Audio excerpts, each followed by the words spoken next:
Welcome to Sivako, Road to Avatar. My name is Shaun Alexander and I'll be your guide to the world of Pandora and beyond. To support this show, head on over to www.patreon.com/avatarpod, where you can become a patron and gain access to exclusive content. Joining me today, I have a special guest. Would you like to introduce yourself? Hello, I'm Harish. I'm an Avatar fan. Yeah. Yeah, and it's great to have you here. Honestly, it's so fun. We've sort of been talking over Twitter quite a lot recently, just about various things from Avatar and the Way of Water. And it's nice to be able to talk to you and have you on the podcast. Thank you. It's nice to be here. So, as I do with most of my guests, I always ask a few questions. So, the first of which I want to ask is, do you remember when you first saw the first Avatar? First time, no, because I didn't go to watch it in the cinema. So, which I know sounds crazy, but because we didn't really go to the cinema that much, but I did know about it. Because in the new, even as a 9-year-old in the news, it came up. James Cameron, director of Titanic, has a new film out that he's been making his whole life. And then I didn't watch it in cinema, but I knew about it. And then my brother came home with the DVD one day. And then, like most films that are my favorite, I had on physical, DVD or VHS. And we just watched it over and over and over. And so, first time, no, I don't remember. But I remember, wearing that disc out. And then I watched the re release last September. And that honestly felt like watching it for the first time again. That was crazy.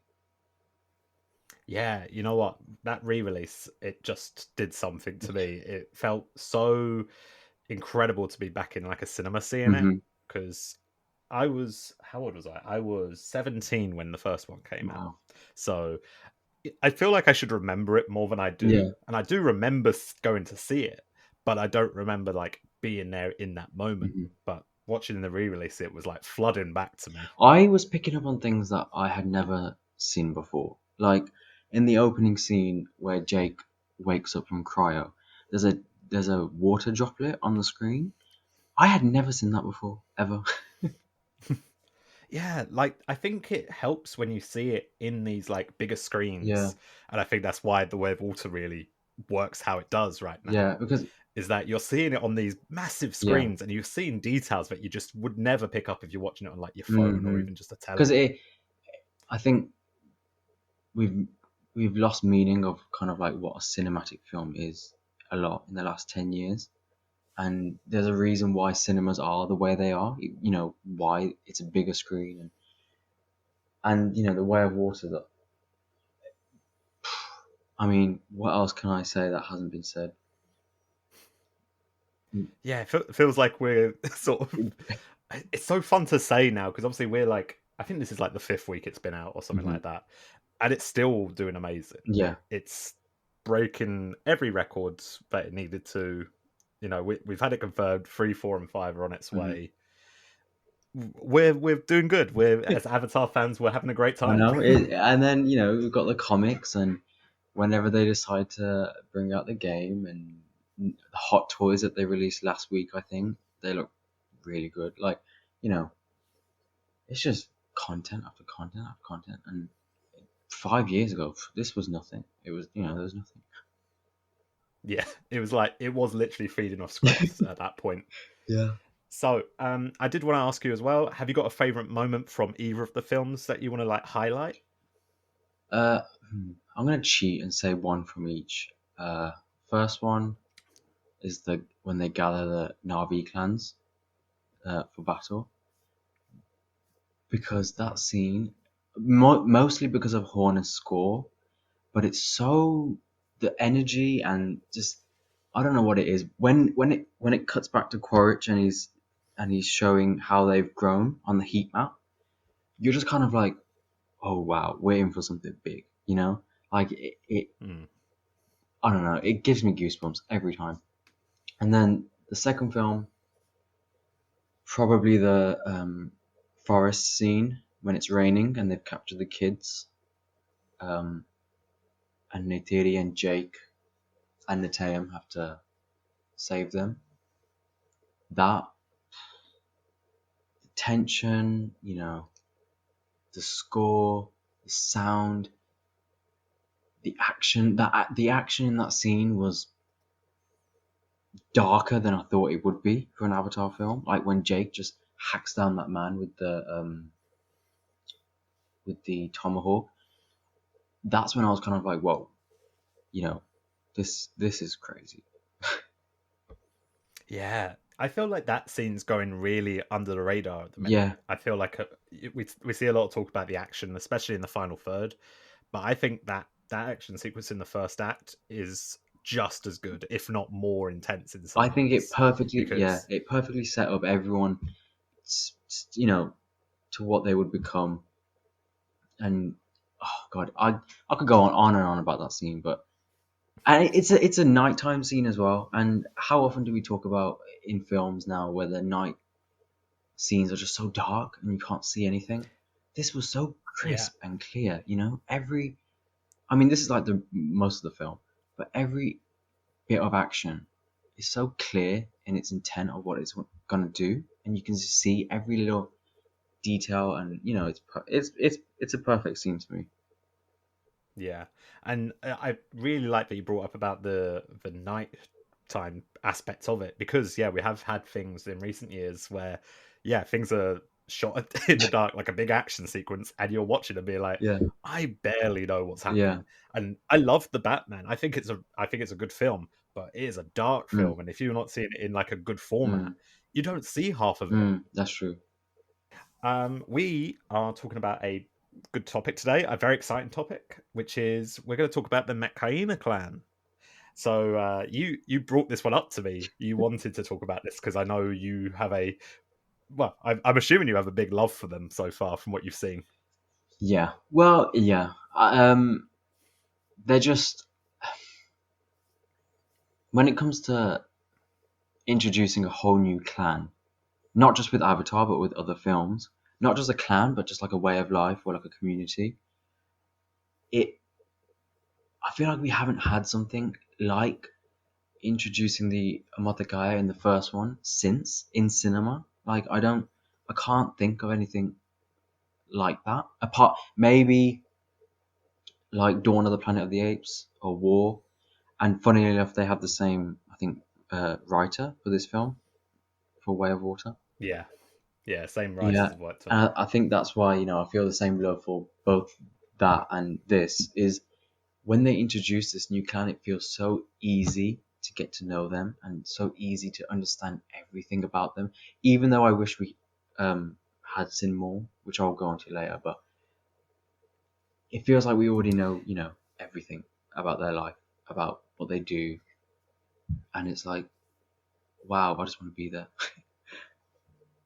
Yeah, I feel like they are one of the most like appealing aspects of this film Mm, is that you as you arrive and meet them at the same time as the Sullys do, you're just drawn straight in and being like, man, this is gorgeous. Like the environment is stunning. Like the way of life that they live is mm. amazing as well. It feels so it wants you to be a part of them. Yeah, and especially when they fly in, I think subconsciously you feel safe as soon as when they go from those crashing waves and then they arrive in the reef and it's just blue, clear blue.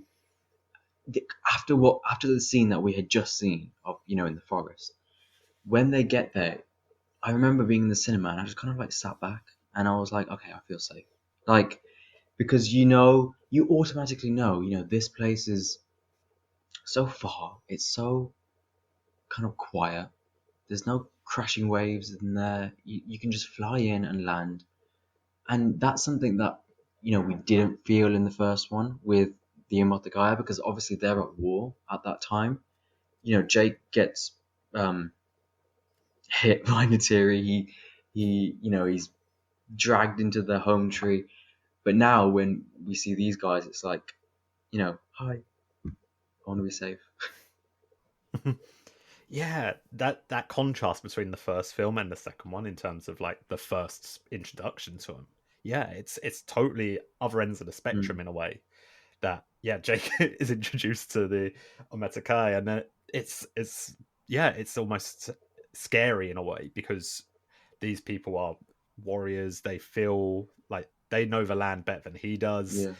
and he's coming in as like this person who's like as an outsider, and they treat him that way. Whereas the Metkayina, even though the Sullys are coming in as outsiders, there's a welcomingness to them Yeah, and where they're saying, "Look, we understand your plight. We know who you are, and we're here to help you in mhm. some way." Because I think if, well, my theory, it's not really a theory, but I think if they had gone to any other clan and asked for a Doru sanctuary, I don't think they would have given it, purely because the Metkayina have not been in battle, and they don't, they haven't had to be in battle, so they kind of, they can take on those risks, even though obviously Ronal says no.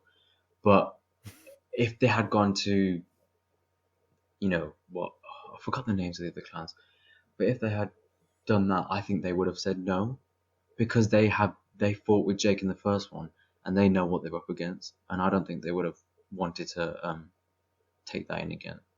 So Hmm. they are, Yeah. they do present a friendly face, and I like that. So, is there like a particular member that like stands out to you immediately? Ooh, Donawari. I I could go on and on about how much I love Cliff Curtis. He is an incredible actor. I've been watching him since he was in Fear the Walking Dead quite a few years ago, and I think he left that to film this. And his presence on screen, when you compare Donawari to Etukan from the first film, Mithiri's dad, it's like, the again, what we were saying before is night and day. He's so warm and he's so opening, but he's not soft. He's I tweeted about it the other day, I think yesterday actually, when he's saying to Loak, and he says sit down, when he's about to talk to them about Payakan, and then all the other kids around are just kind of standing there, and then he screams sit down, and I remember watching that, and I was like, oh wow, he can be quite scary, like, and that's what I love. Like, the Etugan was, it was great. I loved him, but we didn't really know that much about him. He was kind of just, stone cold leader, dad, but that was about it. Donawari, it people say he has like that dad energy with Jake when they're learning to do the skim wing, and it's like dad's at a barbecue or something, and that's like the perfect way to describe him. He's just like this dad, and yeah, he's amazing. Cliff Curtis, incredible. He Yeah, his presence on screen is felt, and I really, really hope he makes it to maybe 4 or 5. That would be my hope. I'm just obsessed with this character. I think he offers such an interesting, different aspect to, yeah, as we said, to Neytiri's father. In that, yeah, he has this sort of, he's a softer soul, Mm, but underneath him, he is a warrior at heart, yeah, and it's he knows when to channel that energy. yeah, And yeah, it's not like he's, yeah, like he's not wussing out or anything like that. Nothing like that. yeah. It's all it's he is genuinely quite a powerful character in that way because it's this quiet sense of power. He makes a great leader in that aspect, because he knows, when Jake comes, he knows what it's like to have kids, and he sees them in trouble, and he says, I gotta take them on. How can I not? And obviously, I like that Ronald was the more kind of, how to phrase it. She's more wary Yeah, of yeah, them. yeah. Compared to the reverse of the first film, where Moat was the more kind of, um, my words are blanking on me. She was open to Jake coming in. That was more of a spiritual thing compared to Ronald, where it was more of a, no, I need to keep my clan safe. And it is interesting to think about, if she was right and turned them away, what would have happened in the rest of the film? Had would her spirit sister still be alive? So Yeah, it does offer this sort of like interesting aspect, especially with Renau, I think, because not only she's almost the one who has suffered the yeah, most from from the Sullys hmm arriving and staying with them by the end of this film. In that, yeah, her Tolkien sister dies and is killed just because they're looking for Jake and want to pull him yeah, out. that is the most gut wrenching thing as well because they don't. Yeah, they take the Amrita or whatever it's called from her brain, but she was only used to bring out Jake, and it's going to be interesting to see how Ronald takes to Jake in the next movie because obviously he's staying there, but I don't think it's going to become warmer between them because of what happened, and that I think would be really Yeah, interesting. yeah, I definitely think there's a tension that's going to be there, and I think that's going to definitely play out in the next film in terms of yeah, Renau is still a little, she by the end of it, she is sort of like accepting of them being part of the clan, but I think there is still that underlying tension of being like, you're an outsider, you brought this to on us. Yeah, and an interesting thing as well is they share religion, the Metkayina and the Tulkun. I think they're both kind of pacifist now. Um, well, the Metkayina they fight. They know how to fight, but I don't think they seek out um, war. Mm. And now that Bayagan has kind of gotten back into the way of violence, as I'll put it, um, and he's back with the clan, will in the next film, will the Turkun also do that? Because obviously the Metkayina have gone back to war.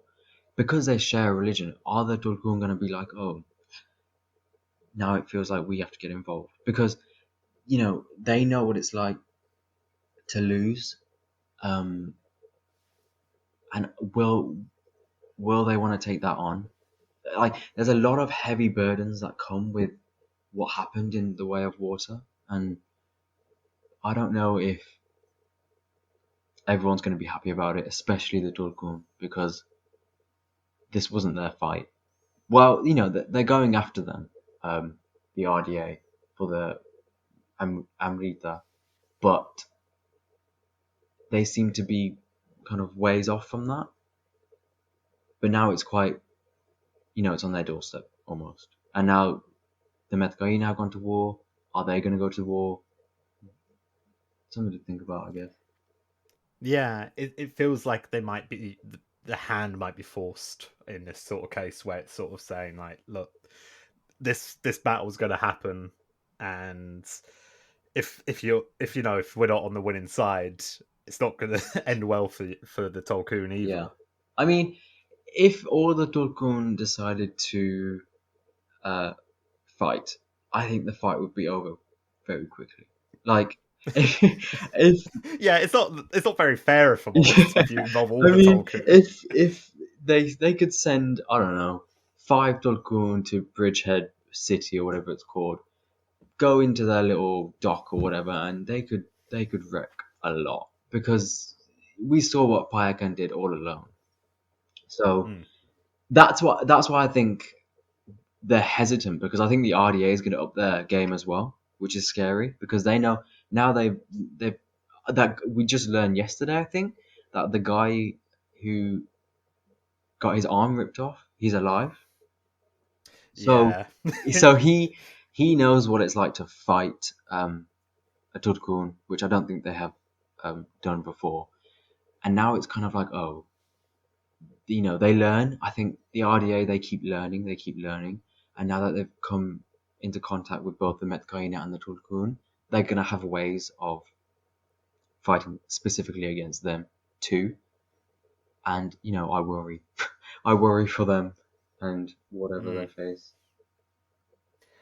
yeah, it's gonna be really interesting to see how they sort of like handle that conflict in the next film, because yeah, while we, the Way of Water isn't actually that big of a battle in the whole like scale of Mm. things. It was just one ship from Yeah, yeah, from the like one whaling ship. That was yeah. it. And you think that's only a small part of the operation they've got going at the moment. And yeah, like when you think that scale, they're going to need like anyone who is willing to sort of help and be, fight Mm. is probably going to be needed in that sort of battle. Yeah, and especially because they know where the Metkayina village is now. So how I really don't know how Avatar 3 is going to play out with this, because when with this one, the second one, it kind of, going from the trailers, it was kind of like, okay, they're going to go to their village, learn their way, and then a fight's going to come. That's what you could kind of gist from the trailers. And obviously we haven't seen anything from Avatar 3. But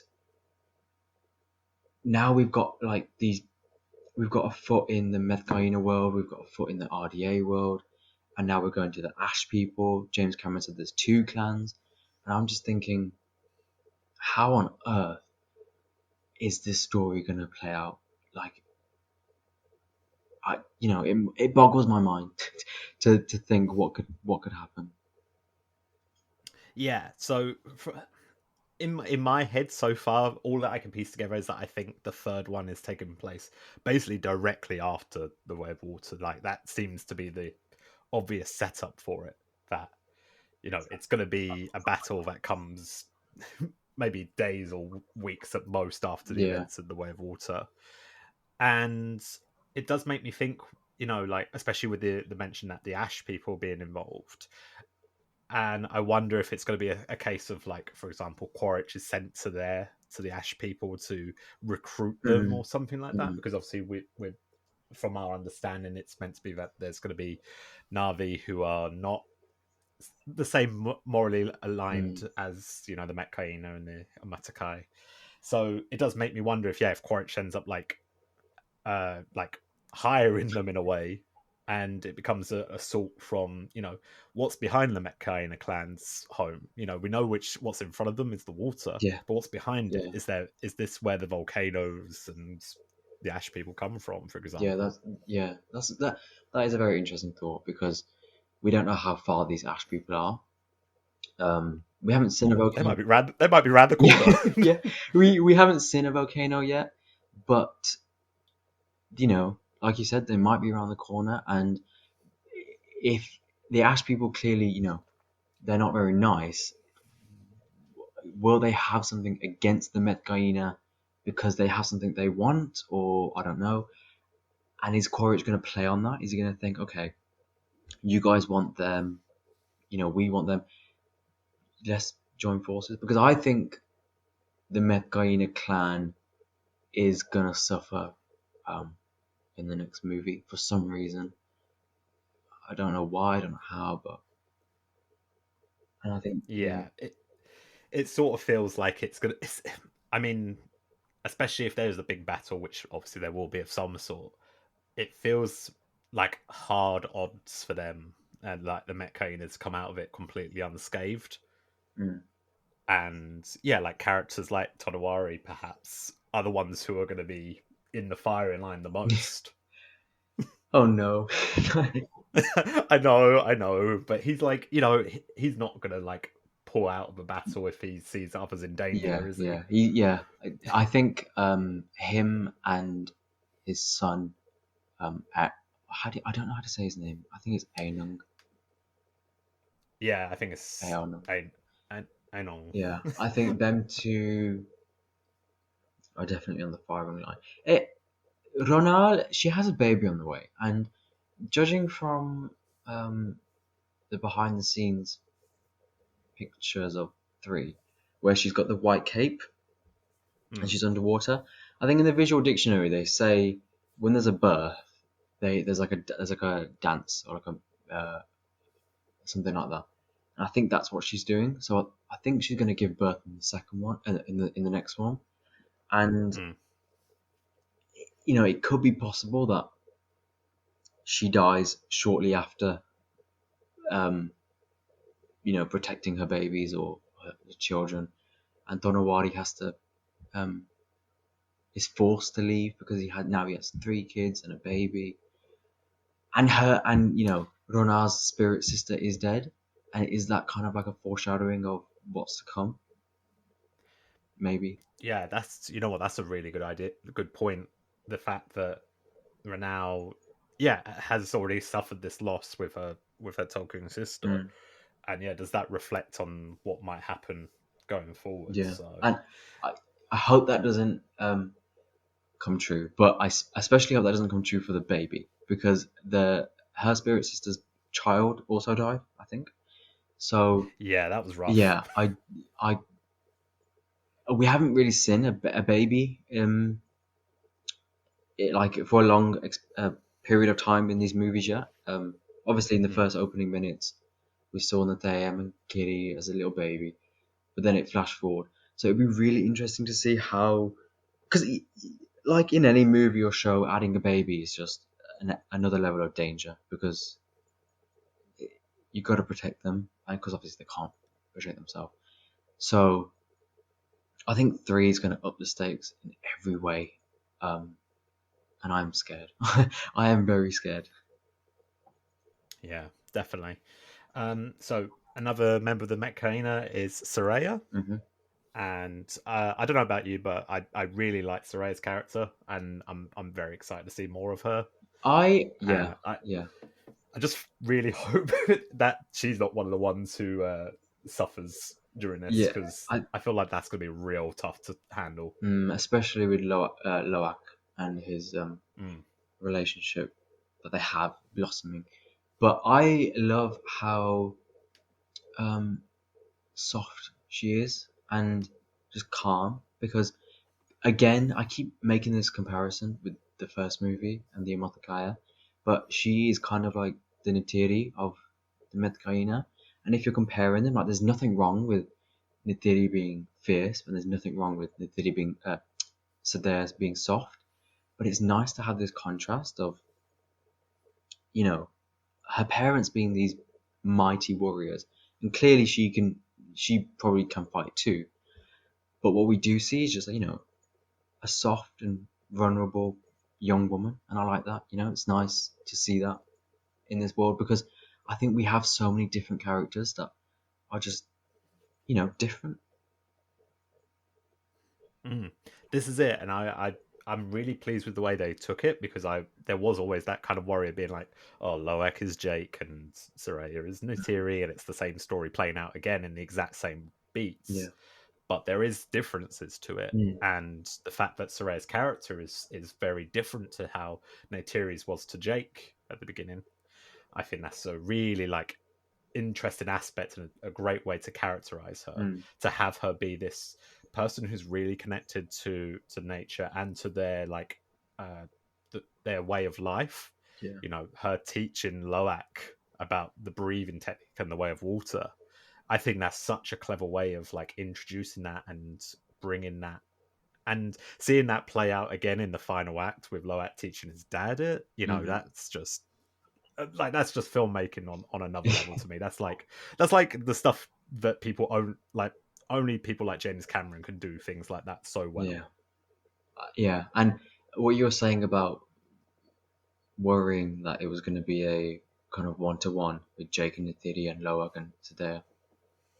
It was nice that Loak and Bayagan weren't just Jake and Doruk Makdao. I thought going into it, because we knew, well, we don't know if the fourth film is going to be called Turkun Rider, but the Way of Water Leak was correct. So, going off that, I thought, oh, Bayagan is just going to be another Doruk Makdao. He's going to be this, great thing that the Metkayina know about, and Loak's going to come in and save the day. But no, it was completely on its head. He's an outcast. he's damaged. He's emotional. He's not just this Dorok Makdao figure. He's a scary He's his story. own Yeah, character yeah. as He well. yeah. Like Payakan is his own character, It which I love. yeah, and that goes for all the Dokun. The fact that they have music and art and all these kind of it's incredible. I could not think for a second going into the Way of Water that we were going to have a culture of space whales that have their own way of life and they're sentient and they can speak and communicate. Who can think of that? Oh, but James Cameron. Who? It's incredible, and I just think to get general audiences to buy that, into a culture of whales and to care about them, that that's the beauty of the Way of Water, is that it pulls everyone in, no matter how Mm. crazy or just how insane this might sound on paper.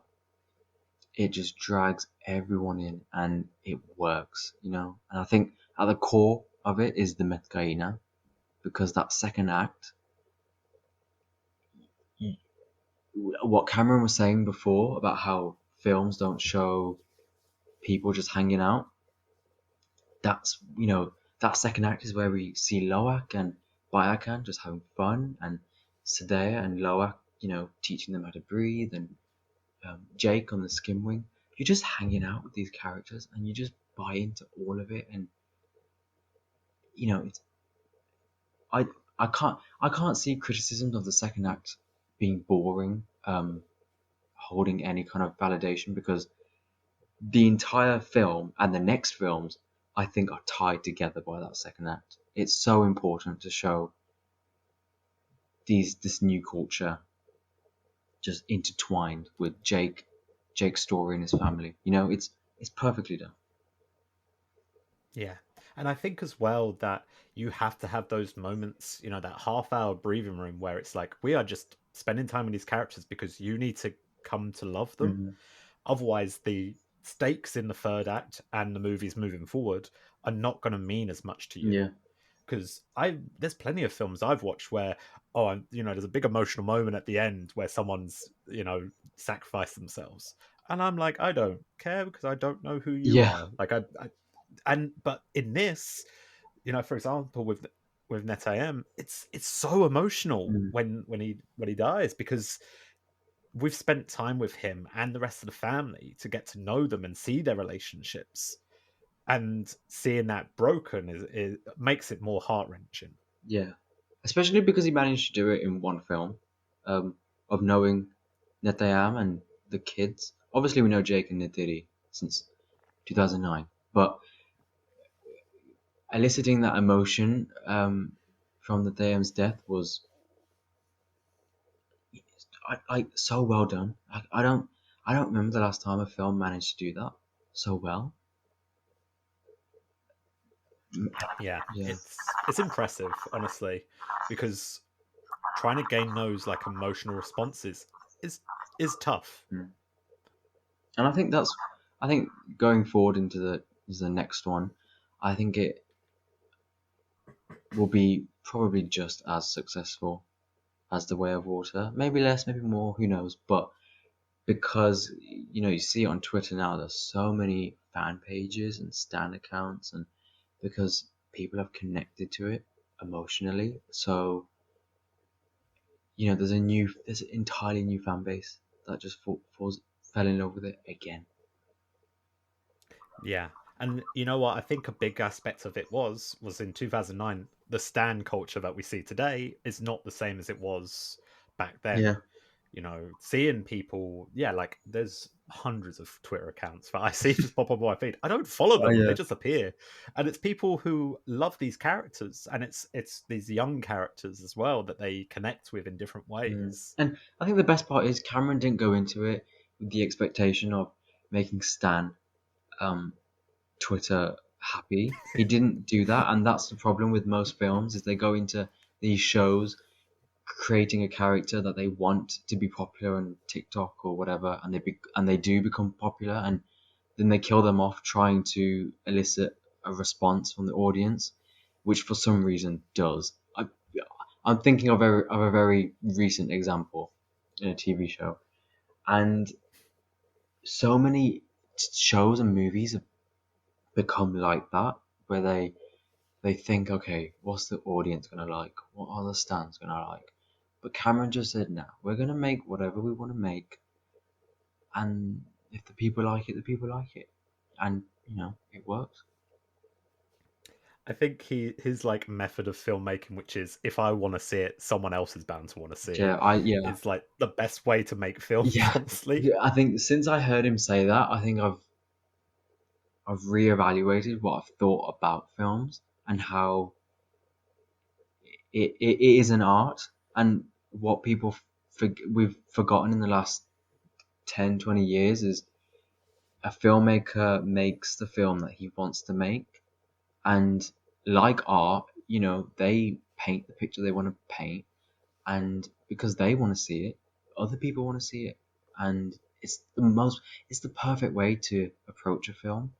I really, really hope it trickles down into other studios and franchises, because it's what we need. Yeah, definitely. I feel like, especially in terms of blockbuster cinema, things like Avatar, I hope bring that sort of change of being like, look, just make it with the intention that you want to see this type of film on Mm, screen, because there are going to be hundreds of thousands of other people who want to see that sort of film as well. Don't just make it because you think someone will like it. yeah. So yeah, there's obviously like a few other characters who are part of the Metkayina, but we don't see them as much. I know we obviously see uh, the son of Tonawari and Renal, who is a bit of a bully, if I'm honest. Yeah. But I feel like there's not a lot. We get a couple scenes with them because obviously they're there during the like the first dive scene, and also they drop Loak off in the middle of the Mm, ocean. But overall, like those characters, I feel like are ones who are probably gonna we're gonna see grow again in the sequels, yeah. which is exciting. It's nice to see more young members of the cast Yeah. coming through. Yeah. The younger cast in this film, I think, just they weren't annoying. They weren't overbearing like child characters can be. They were approachable. They were fun. Even though he's a bit of a bully, but he's a kid. You know what would you expect? And I think growing with them in the next few films is going to be really, really fun to see, because we know, especially like the Metkayina kids, we know them a little bit, but we didn't know them that much. So yeah, I can't wait to see what happens next. Yeah, I feel like child actors are like such a hard thing to like master, Yeah. but Cameron's done really well with it so far. Like he did with John Connor in T2 Mm, and Mutant Aliens, like that. Those both worked really well in those roles. yeah. And I feel like if anyone's going to like make this work for them over the longer term, I think it'll be him. Yeah. So yes, I feel like is there anything else you want to talk about just before we wrap up on this? Um, I guess the one slight negative I have of like the Met Gala is that we didn't get to see them enough. I think I think a lot of people have said about this film is that they just wanted more. Even though it was 3 hours long, it's still, people still wanted more. Like kind of like their daily life and what kind of their ceremonies are like, and how they go about doing things. What are their weapons like? And that's what I wanted to see, because um, the Akula, I think it's called, the fish that attacks Loak um, before Payakan saves him. That is how I was reading in the visual dictionary, they base their knives off of its teeth. And on Donawari's necklace that he wears Akula teeth. And when I read that, I just thought, how on earth do they go about killing one of those? Like, how does that happen? So little things like that, like how do they hunt? How do they um, do these daily activities? I would love to see more of that. And like in the next one, we're seeing the birthing scene. I think, what I'm predicting. So that will be really fun to see. But yeah, I wanted more. But the on the plus side, Cameron managed to balance both Jake's story and the Metkayina introduction in one film, and it was done pretty well. So I can't complain. Yeah, I feel like any of my complaints for this film are mostly round to the fact that I just want more of it, which is just being greedy at this point, I think. To be like, oh yeah, no, those 3 hours weren't enough. I needed another hour on Yeah, top of it. I And yeah, I know there's deleted scenes out there somewhere. I know he's recorded at least maybe 4 hours, but we'll see them eventually. I'll wait for that 4K edition, and I'm gonna have those deleted scenes. They're gonna be looking nice. Yeah. Can't wait. But yeah, I think that's a really good point to be like, yeah, we don't see a lot of just the day to day life. We see a little bit of it in terms of I think there's a bit with Renau and Took under the water, like collecting maybe some sort of some sort of food supply or something like that. But yeah, it's very small amounts that we see. Yeah, And I feel like we could definitely see a lot more of that maybe in the future, but it depends how action heavy Cameron decides to go moving forward. yeah. But that just one quick thing. When we see that sunset shot of the Metkayina fisherman throwing the net, I don't know if you remember that shot. Mm. That I don't know why, but that shot has stuck in my mind ever since I've watched the film because it's so I don't know, it's so simple and it's so beautiful and it's so calm and it's like yeah, that's the kind of daily life that I wanted to see. It's like just a simple Metkayina fisherman, throwing his net, and it's like yeah, that's why this movie works. It's, I think it's like with shots like that, you just forget that none of it exists. yeah, Like you kind of just feel like, yeah, this is a gorgeous shot. I can't believe they went to a nice beach and shot this. yeah, And in exactly. reality, no, they're just in a warehouse Yeah. somewhere. But it works, and I think it's because you have that simplicity to it. Hmm. Not every like CGI moment is some big spectacle. It is all about the simple things and making it realistic and believable, Yeah. and it does that. Yeah, so I just want to say a big thank you for coming on to talk about the Metkayina. And yeah, I'm sure we'll have like further discussions down the line about it as well, because we're sure to get like more information on them going forward. And Hmm. yeah, maybe I kind of hope we see them in the video game. That'd be kind of fun. Oh yeah, yeah. That it'll be interesting. I mean, they're quite far out, but I wouldn't put it past them. Yeah. So where would be the best place for people to find you? I guess on Twitter, at Fruity Monkey, but with a Monkie, not normal monkey. That's about it. I'm not a content creator. I just tweet my silly thoughts about Avatar and other things. Oh, it's nice to have silly thoughts about Avatar, though. I think everyone's enjoying that at the minute. Yeah. What? But thank you for having me on. Of course, no problem at all. And yeah, thank you for all listening. Hope you have a lovely day. Talk to you again soon. Goodbye. Thank you for listening. This week's episode is dedicated to our patrons Eric Scrock and Patrick Regal.